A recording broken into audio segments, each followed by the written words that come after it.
Bueno, ya seguiremos con ese tema. No queremos demorar más a la doctora Andrea Falcone, que está para charlar con nosotros. Ella es abogada previsional. Vamos a hablar del tema de las jubilaciones. Doctora, ¿cómo le va? Buenos días. Gabriela y Luis la saludamos aquí en el Interactivo. ¿Qué tal? ¿Cómo les va? Muy bien. Bueno, ansioso de querer conocer algunas cosas, de disipar algunas dudas, sobre todo que tienen que ver con la dura situación, el tremendo año que están atravesando los jubilados y las jubiladas de nuestro país, porque desde que entró la pandemia no solo se ven restringidos muchos de sus derechos por ser, en la mayoría de los casos, el grupo de mayor riesgo, sino por la pérdida del poder adquisitivo. Yo manejo algunos números que quería cotejar con usted, doctora. Estamos hablando de la jubilación mínima más baja de la región. Estamos hablando de Latinoamérica, la jubilación mínima más baja, que hoy ni siquiera cubre el 35% de la canasta básica. ¿Esto es así? Bueno, sí, es así. Sí, yo no me gustaría medirla a nivel regional porque eso implica transformarla en dólares y la verdad es que puede ser un poco distorsivo ese parámetro. Creo que sí tenemos que tener presente que la canasta básica, por lo menos en lo que es Capital Federal y contemplando la necesidad, digamos, de alquilar, que no es el caso de la totalidad de los jubilados y pensionados, sí, la canasta básica no llega ni al 40% de la jubilación mínima, digamos, no llega ni al 40% de la canasta básica. Claro. Sí, perdón, doctora, perdón.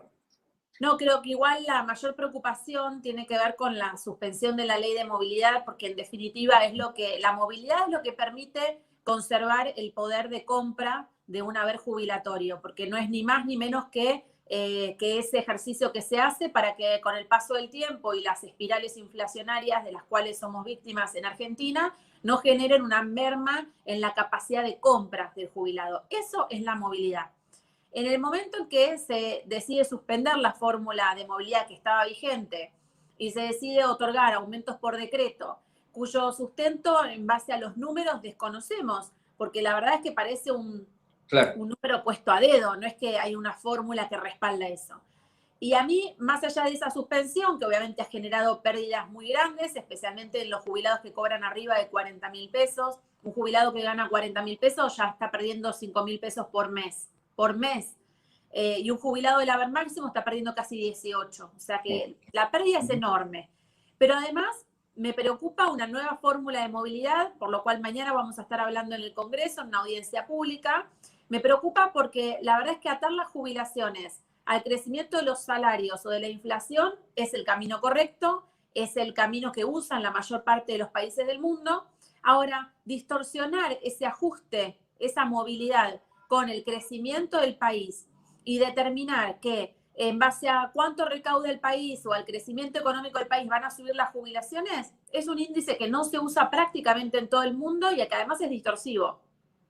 Bien, Andrea, quiero preguntarle también por una situación que obviamente se agravó este año por la situación de pandemia y por la suspensión de la fórmula de movilidad jubilatoria, pero con la fórmula anterior también se decía que los jubilados venían perdiendo poder adquisitivo, salvo cuando esto se iba a retocar, que justamente llegó el primer decreto, pero ¿estamos hablando de 5 años de pérdida de poder adquisitivo?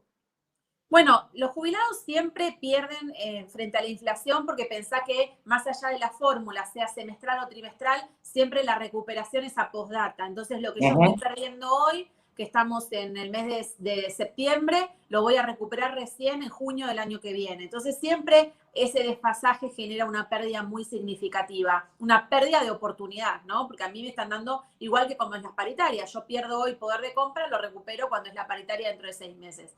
Eso la verdad que es muy difícil digamos, de solucionar en la medida en que no haya una decisión o un ajuste más cerquita en el tiempo, ¿no? Que yo lo que pierdo hoy lo recupere en 3 meses, o no haya un control sobre la inflación.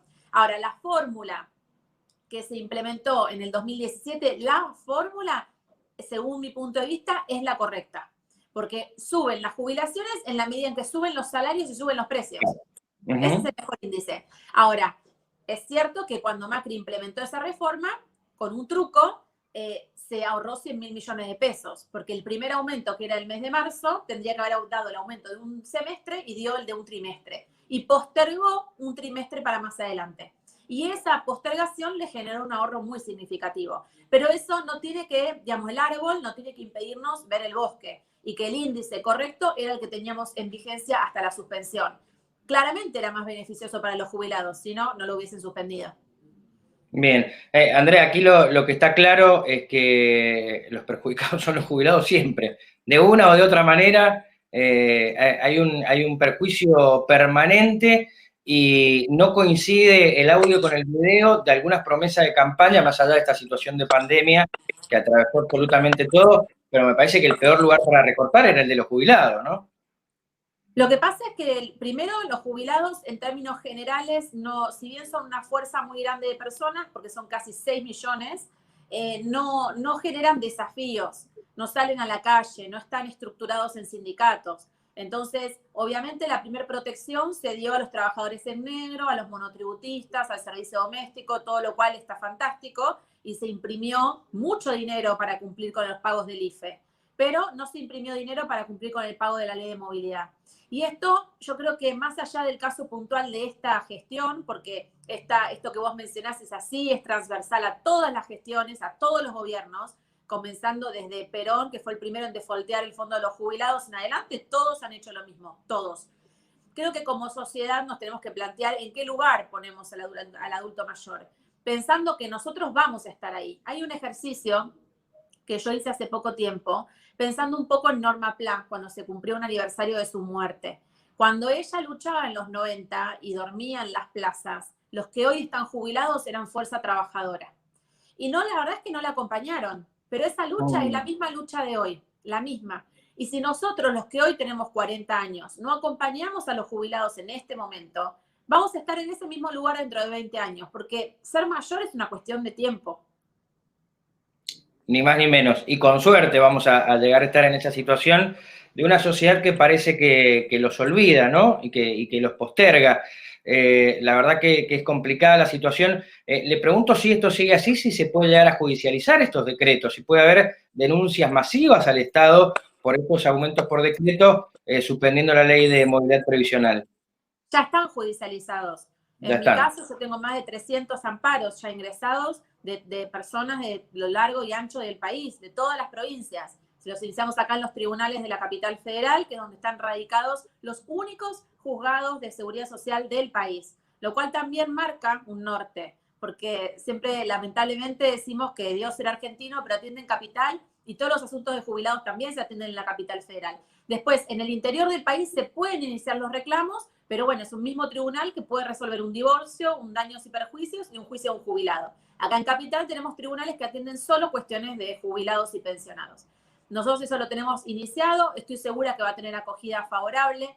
Si bien los códigos de ética no nos permiten asegurar resultado, en este caso tenemos, esto ya pasó y la justicia en otros momentos de la historia ya resolvió en un sentido. Y eso nos marca un norte de hacia dónde va a ir. Esto va a ser declarado inconstitucional.